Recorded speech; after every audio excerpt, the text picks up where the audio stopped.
Hi, everyone. Thank you so much for joining. This is Susie, and I have a very special guest here today. I have Dr. Fae Frederick. She has joined me before for other conversations about mental health and the Foreign Service and all of the various umbrellas and buckets. But today we are going to talk about something near and dear to my heart, which is mental health and young people. Welcome, Fae. Thank you. It's good to be here, Susie. It's good to be back. Always a fun conversation. We never really know where we're going to end up, right? That's right. So before I forget to mention, and we'll circle back to this at the very end, um, but Faye offers a lot of services for us Foreign Service folks, and because she is one of us, she understands a lot of the various unique uh, trials and tribulations that Foreign Service folks and their families go through. So we're going to reference her website, which is drfae.com, super easy to remember. But then she also has some special services that she offers for us. So we will talk about that at the end. But let's kick off just with, I really think, we have a lot of different experts, et cetera, that are saying that we have a mental health sort of crises going on. I think it really impacts young people. What are your thoughts on that? Yeah. Well, yes, and yes, we have a mental health crisis. We have an existential crisis. The world is on fire.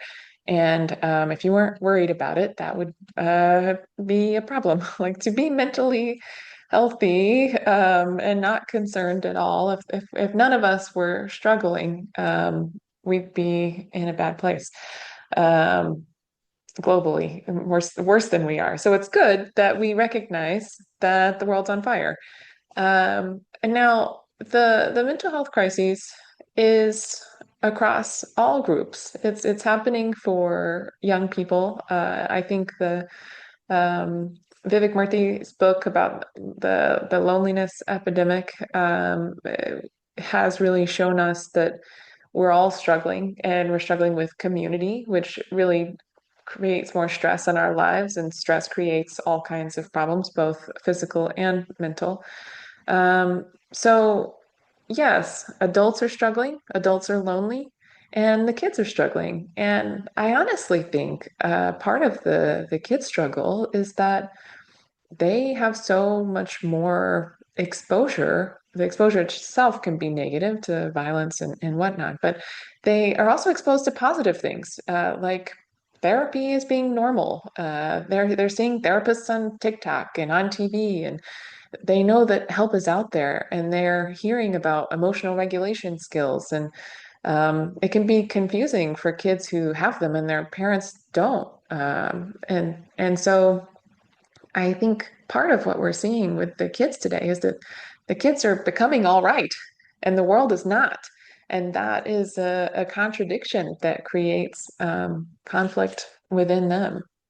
So yeah, there's a lot of mental health needs out there. And I have a lot of hope too if we continue to meet the needs and all try to get better and support each other and get help when we need it. One of the things that you mentioned before we started recording, which is always when the brilliant thoughts come out, of course. But one of the things you said was that there's significantly less stigma in getting mental health support now than when we were young, which is so, so true. Yeah. Yeah, absolutely. You know, I think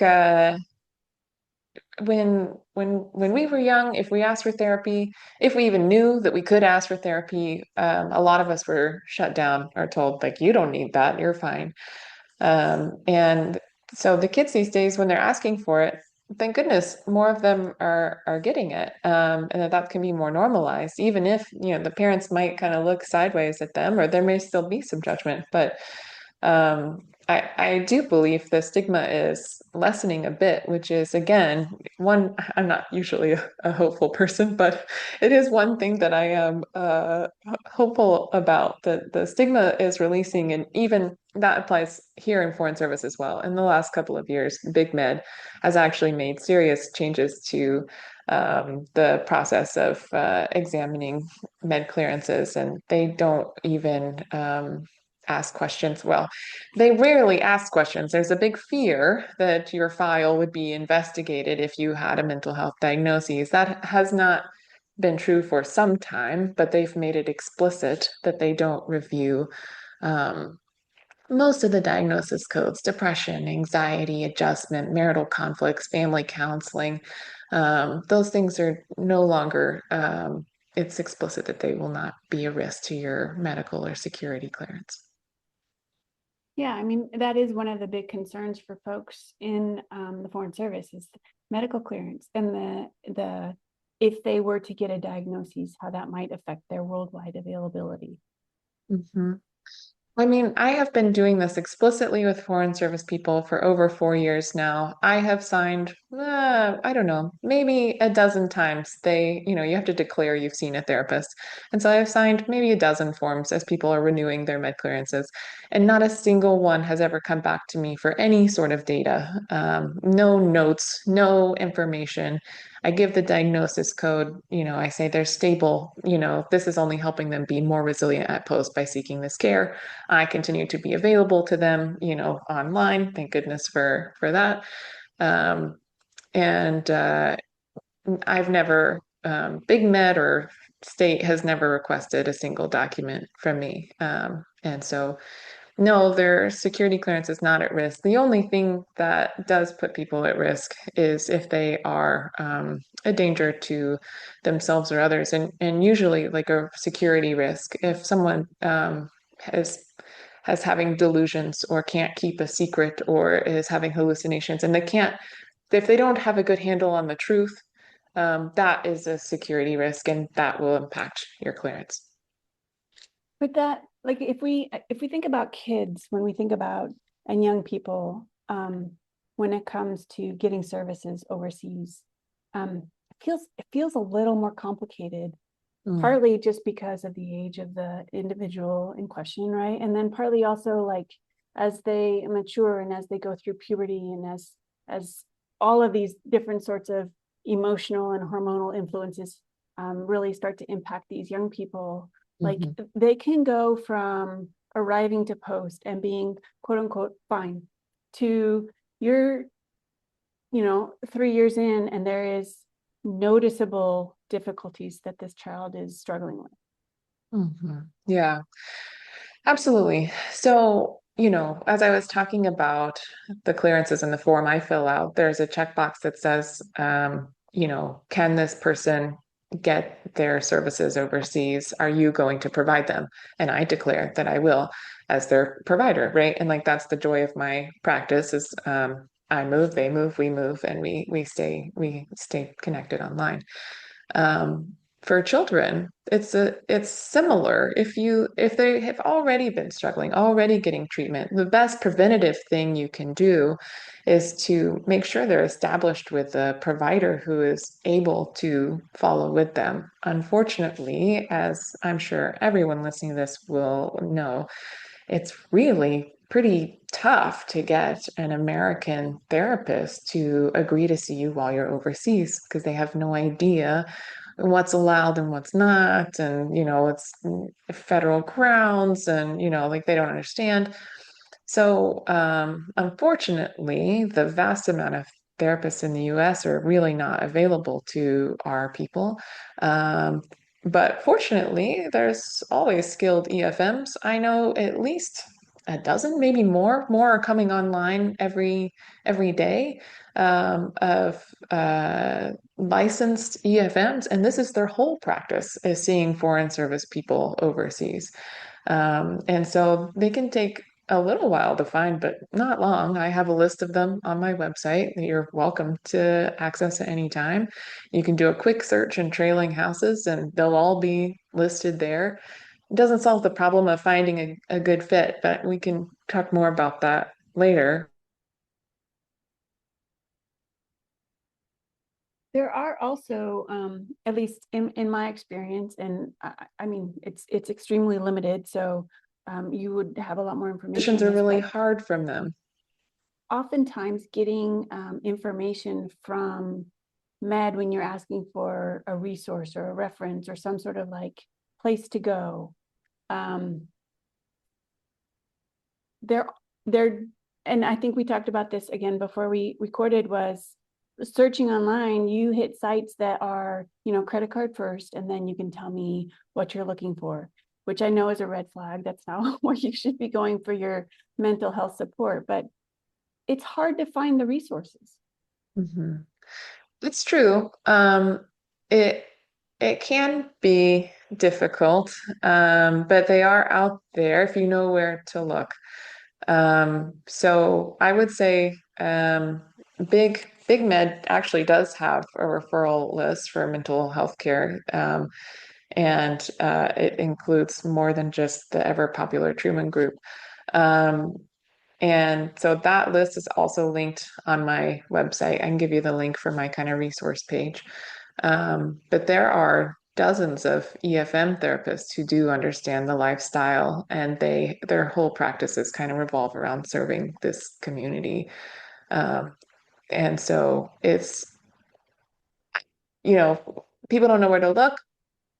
Check out the page for this podcast, and I will send you a ton of links, and it will be all that you need. I promise. Like, I know it's a big world out there, and I know it's overwhelming, and um, there will be links that will narrow your search, and it is doable. Let's talk a little bit specifically about what can parents do at post? What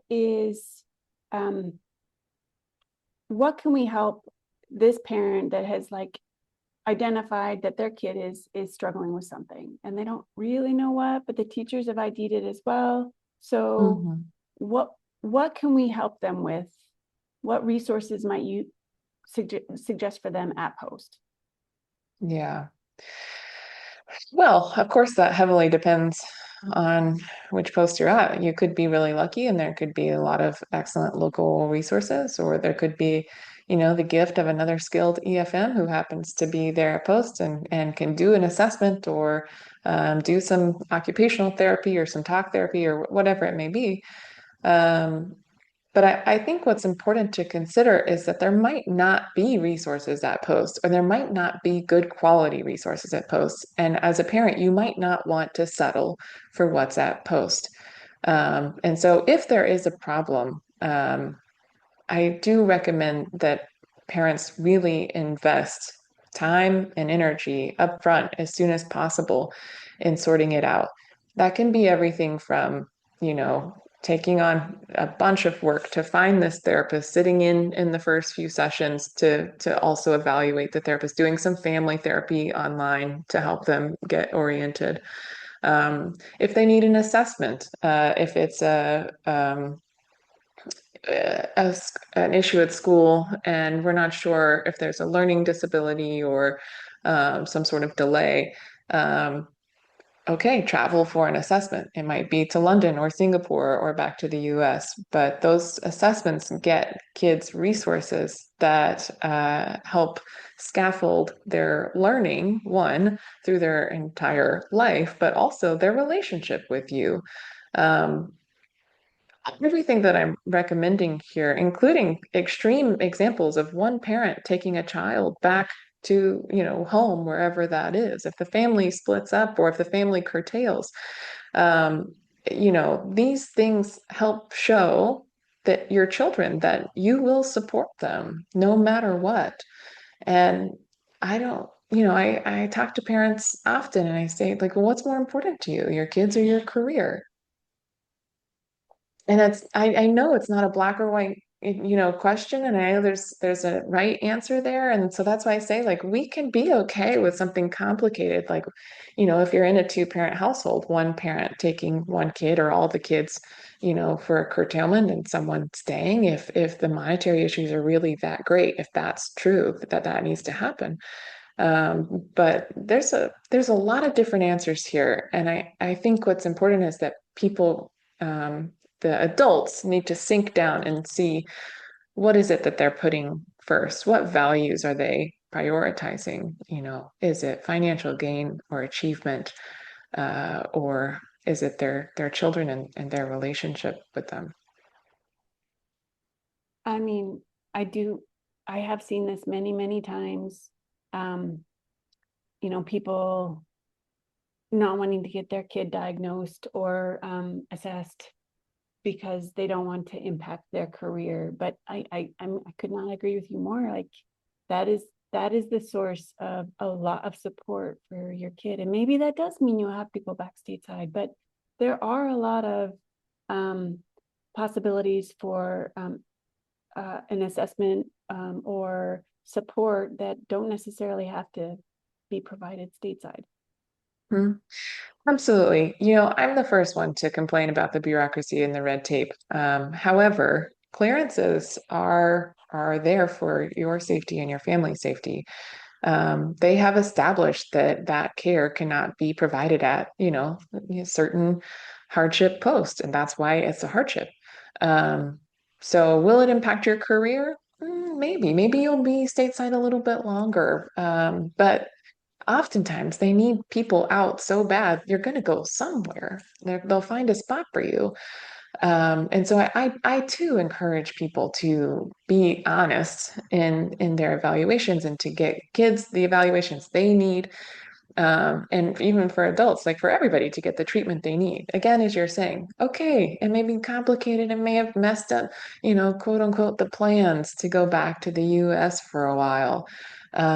However, once we were talking earlier, and I said that any kind of major disruption to your body, whether that is something like cancer or a major bout of depression or, social anxiety that's crippling, you need a lot of care on the front end. You do need to be in a place that's familiar, where you speak the language, where you can establish care with providers.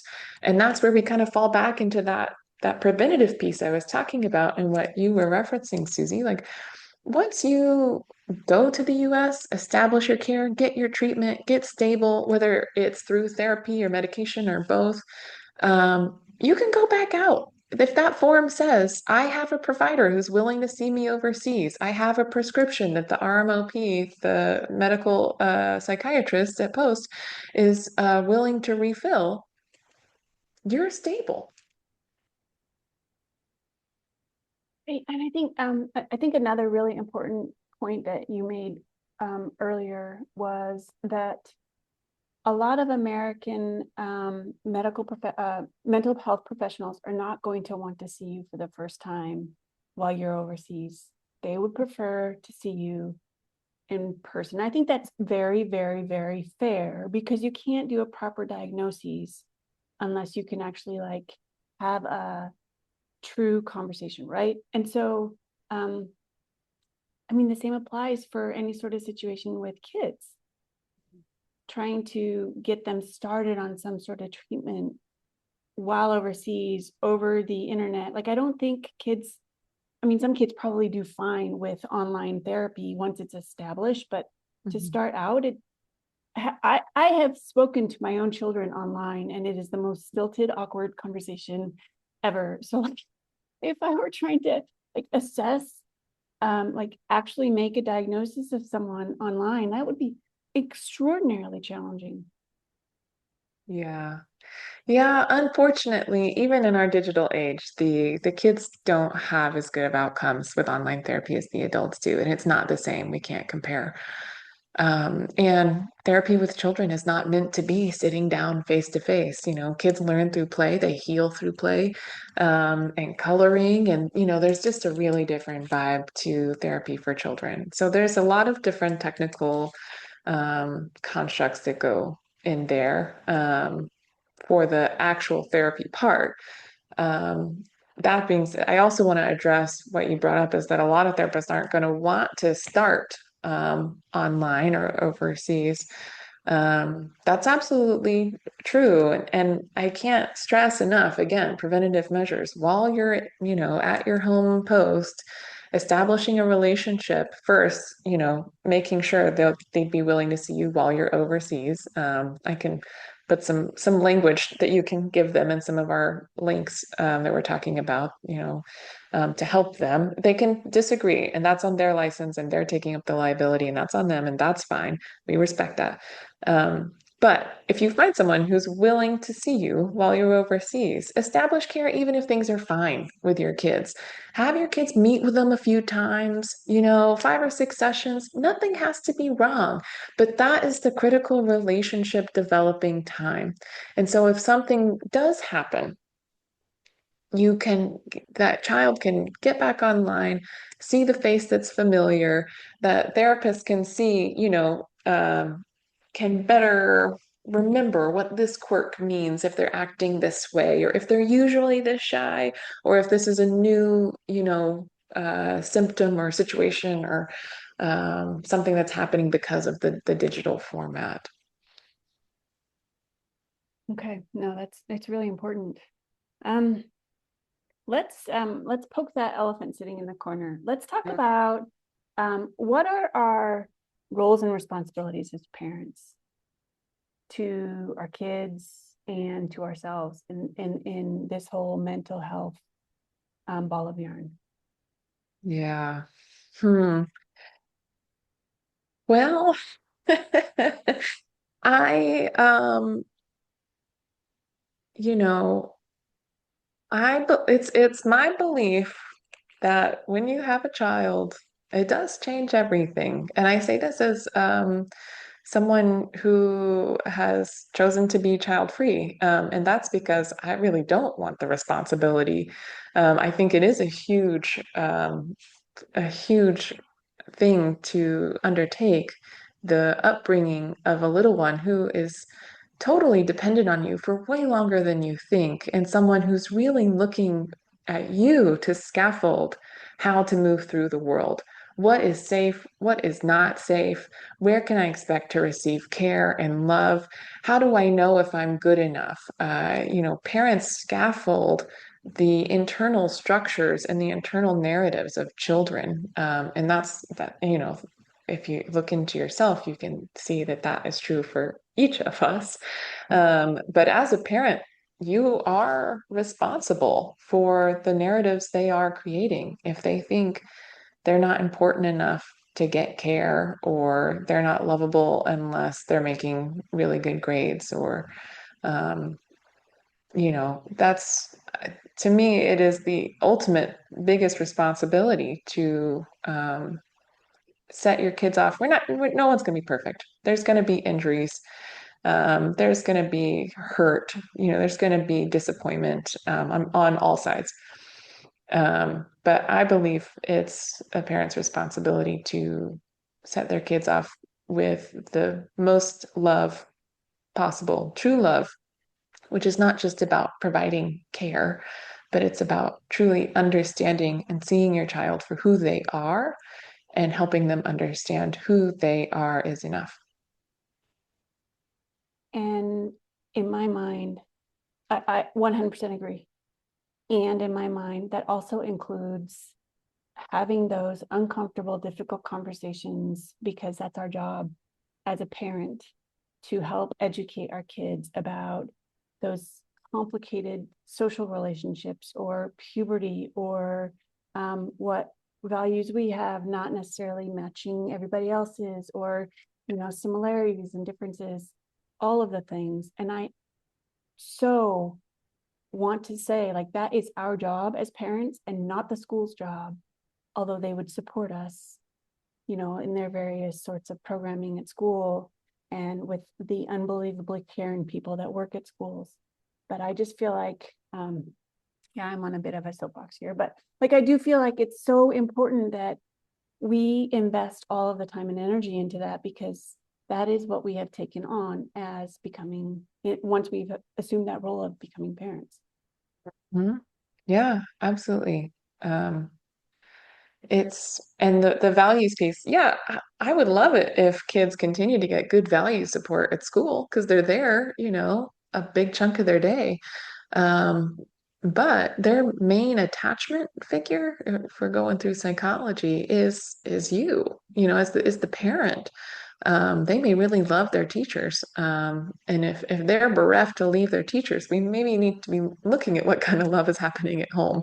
If they're putting that attachment onto teachers, we want them to attach, but we want them to feel most secure in their attachment to their parents, that the parents are the safe space because particularly in our community, we move all the time. They're not going to have access to these other adults. They need to know that this adult that's always with them is the one, the safety, loves them. And so, absolutely, it is. I also think it's um, whether or not they take up the responsibility, honestly, the parents are the ones that are teaching their values. So we can see this in friendships as a kind of easy example. If your kids grow up and they see you never making friends or that no one ever comes over, or they don't have any sort of, you know, um, uncles and aunties that are not blood relatives, that's how they're going to learn that the world works. And they're not going to push themselves to make their friendships that way unless, they can grow and change and adjust that for themselves. But um, yeah, they're always watching you in everything you do. If you pick your career over all else, over your own health, they're going to learn that that's the way it should be. So they're always watching, even if you're not actively taking responsibility or teaching a lesson, they're learning all the time. Yeah, and those are some difficult lessons to learn sometimes, especially if, uh, as you were saying, like, someone's picking their career over their family or over their health. Um, then they will go on and potentially mirror the same thing. So how how do we do this? Like we have to move so often. We have to Mm. relocate, change all of our people, change our home, change, like literally redefine everything. Um, how do we do that? And what if we do have a circumstance where a child is struggling? That is a whole scenario, complicated scenario. What do we do if the child is not struggling? Like it's still so complicated to move. Mhm. Mhm. Yeah, transitions are huge, and they're huge for little ones. Sometimes our little ones can be more resilient than maybe our um, adolescents, those hitting puberty, very dangerous time. As anyone with adolescents around those early teen years knows, it's really difficult.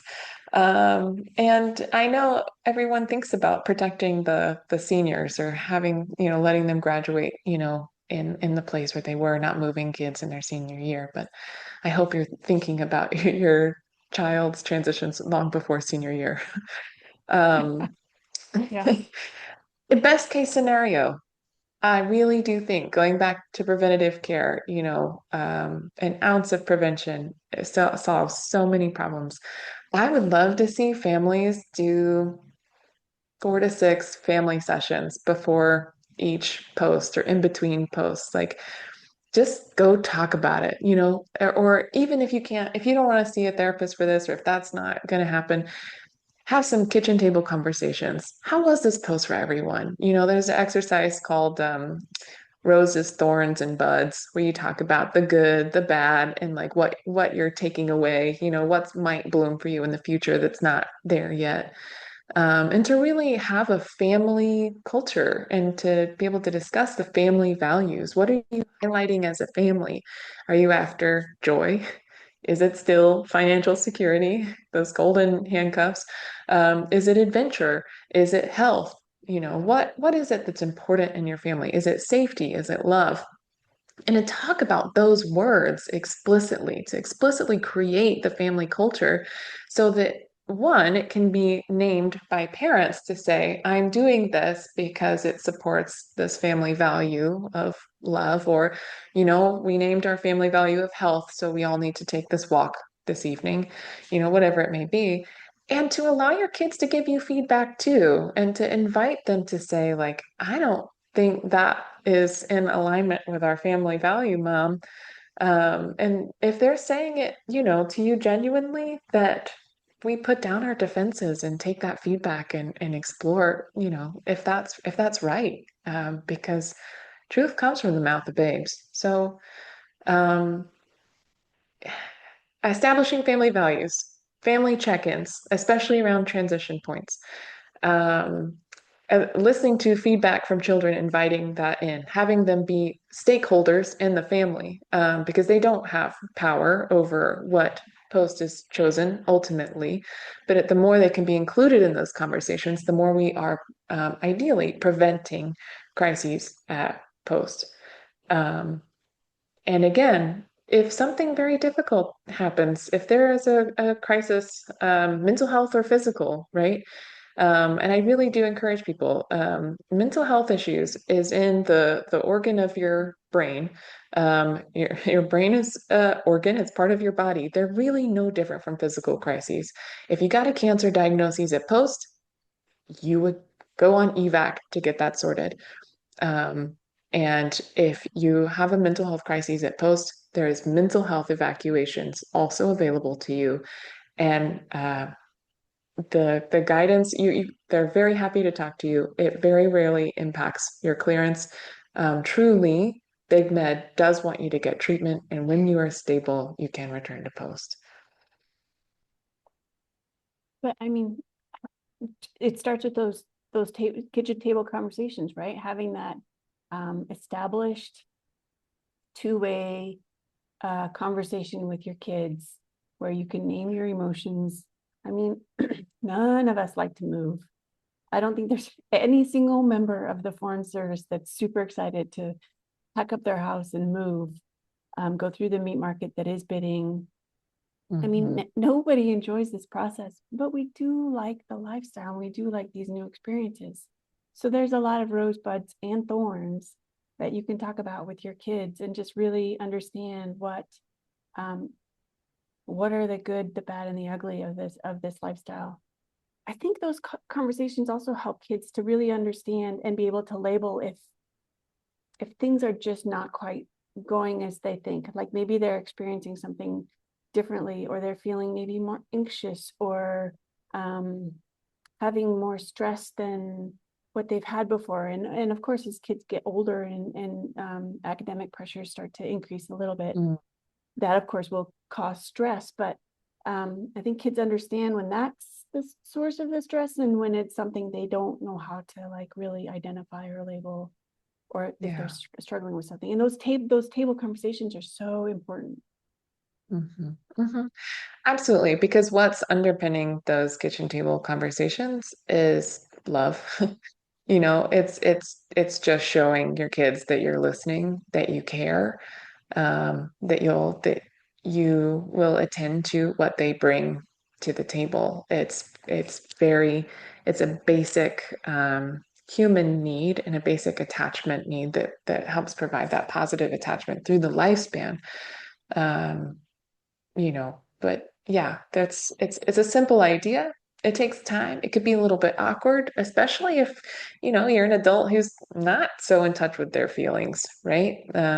It could be if you notice your kids are struggling and you don't know what to do about it, as the adult, it's not a bad idea for you to seek out therapy, for you to gain a new skill set of coping with your emotions so that you can model for them how to do that.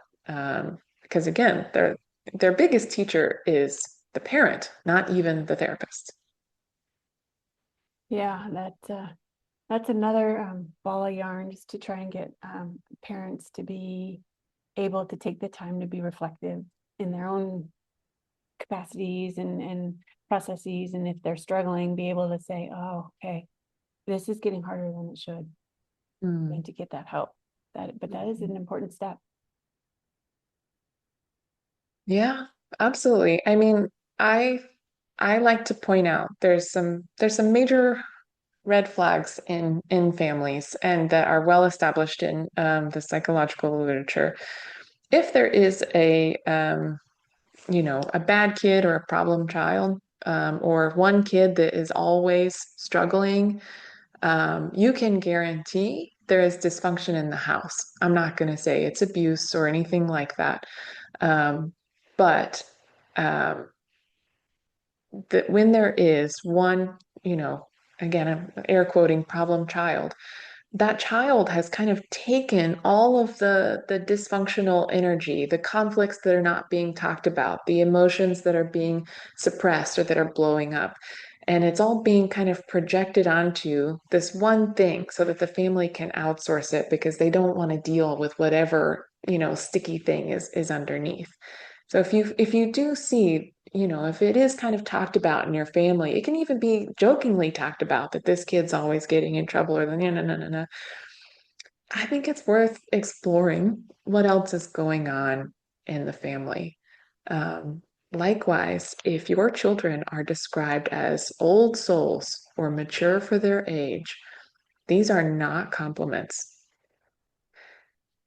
This means they are taking on a lot more responsibility than they should. A child's job is to play. Um, and so just be careful. It's not to say they aren't going to absorb, lots of life lessons and learn lots of things about the world, but I don't want to glorify these words for kids. Kids should be immature. Kids should be impulsive. Kids should push boundaries. And those are the signs of a safe kid. If there is no other course that you take as you prepare for being a parent, I think the developmental classes that they you can find them online too, but just like to kind of understand the processes that a child goes through.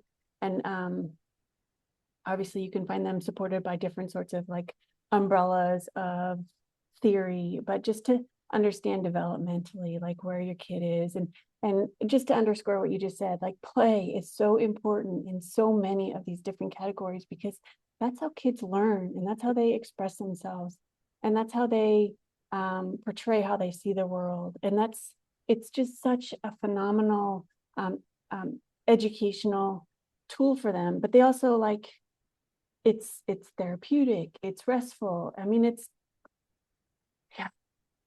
Yeah. Is there any particular courses that you like for that? As I was saying that, I was trying to think in my mind where I'd seen one, and I have seen a couple, but they might have been through my coursework that I've done. But I'm going to do Mhm. some homework. That's my homework assignment, to see if I can find any that I would suggest. I'm sure there are some, or books, particular books that are particularly informative, although unfortunately, a lot of these kinds of books have language that may be a little elevated, so harder to understand. But that's my homework. I will find something. Yeah, I think it'd be great to pop in the show notes for folks. If there's one, I am not a child psychologist. I work with adults, but I was trained as a generalist, so I do, do have the kind of technical training and some experience, some years of work with the young folks. Um, I think what is easy to bite into and provides a sort of lifespan timeline is Erickson's theory, Erik Erikson. And he talks about the struggles of each age and what they go through: trust versus mistrust, autonomy versus doubt. And I think that creates it, it's simple to look up. It's one chart. You can dive into it as much as you want. And it just kind of helps you mark what your child is trying to master at any stage. And the important part about that is that each task builds on the ones before it. And so, even us as adults, we can look back, and if we're struggling with where we are at our age now, we can look back and see which tasks did we not complete. And that's where our work is, right? And so it also gives you a place to look back and see where you might do some work or for yourself or some scaffolding for your kids. No, Eric Erickson, his theory is pretty well-rounded, and yeah, as you said, like each each area of growth helps you develop a skill. Mhm. And it's not so specific that you get like a little star on your chart or anything, but it's these are points where you can see where, oh, okay, so I'm struggling with this. Maybe I need to go back and address these particular issues that Yeah. maybe I didn't resolve at the age that it was resolved. It should have been resolved. So yeah, that is a really good one. Faye, I feel like we've covered a lot. Do you Mhm. have any thoughts about maybe what we've missed or any highlights? Um, I mean, we talked about, mental health in the Foreign Service, mhm. different sorts of support that we might be able to tap into, some specific tips for transition, which I think are really useful, and also tips just for like parenting and connecting with our kids in general. Yeah. Um, I I think, you know, the one thing I see highlighted in my clients who are adults, I know parents are stressed out about their kids and I know they want to provide the best for them. And I do think that sometimes that in trying to provide the best, the values get a little bit distorted, and that is influenced by our, you know, capitalist world, like it or not, if it supports you or not. Um, and so, taking on, hardship posts that get you more money that you can put away for your own retirement or your kids' college. Putting money away for your kids' college is one way to support them. It's certainly not the only way, and I would argue it's not the most important way. So I just really challenge parents to consider um, if taking on, a hardship post or a high pay post is going to really truly help themselves or their families as much as intentional connection with and care for um, their families will.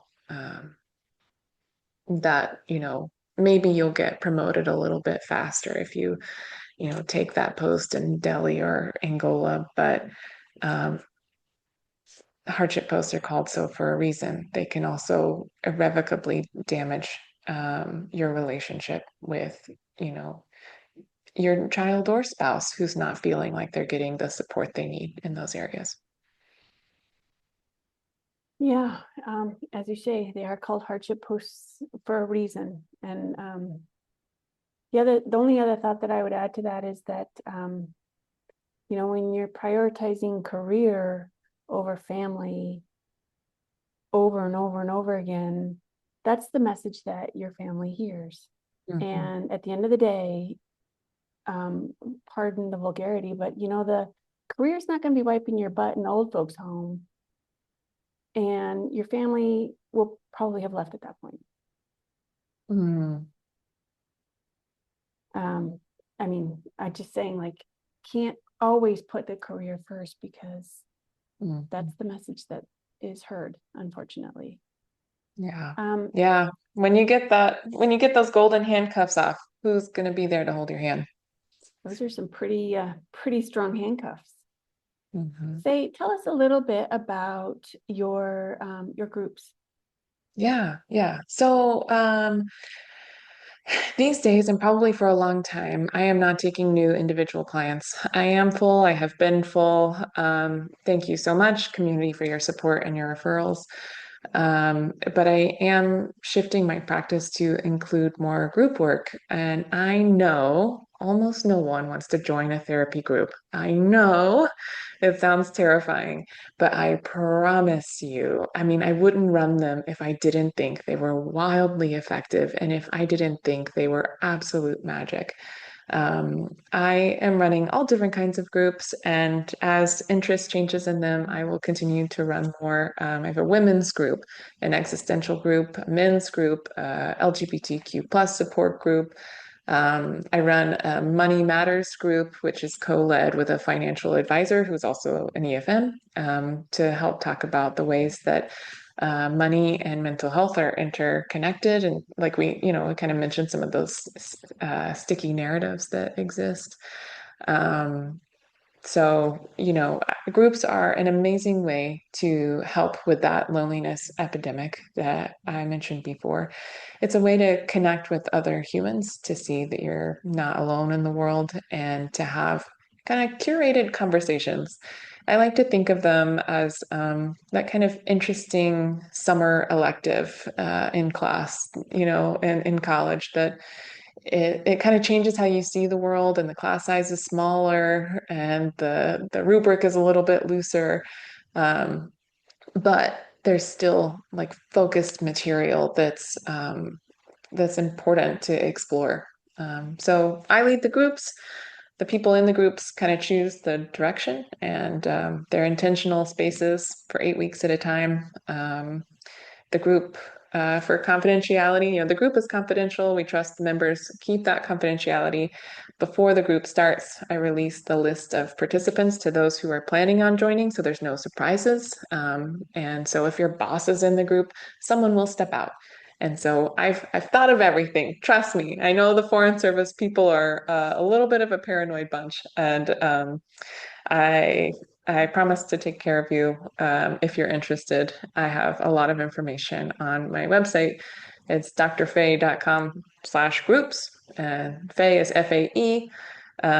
Also on my website, there are tons of free resources. I have blogs about all the issues we talked about today, a mental health resource guide that tells you about your rights and clearances and has more resources and referrals, how insurance works, all of that. So yeah, I'm always happy to help this community. We have a lot of privilege and we have our own specific struggles. So that's why I came on today. It's a issue that touches my heart too, how our kids get dragged around in all of this, and how do we make sure we're helping them become, beautiful, loved humans so that they can put that forward in the world. So thanks for having me on, Susie. Oh, thanks for joining, Faye. This was awesome and amazing. We will link all of these things in the show notes. I will do my homework and also suggest some developmental books as well. And I so appreciate the conversation, Faye, and I really value that that you had this conversation with us, but also just that you get what we're going through with the Foreign Service. Like, we do have a lot of privilege, and we are so fortunate in our experiences. But it comes with some cost, and so it's so nice to have someone who gets it. We don't have to go through all of that. Oh, and do you remember this part? And do you remember this part? But we just go right into the nitty gritty. So thank you so much for joining. And I look forward to our next conversation as well. All right. Take care.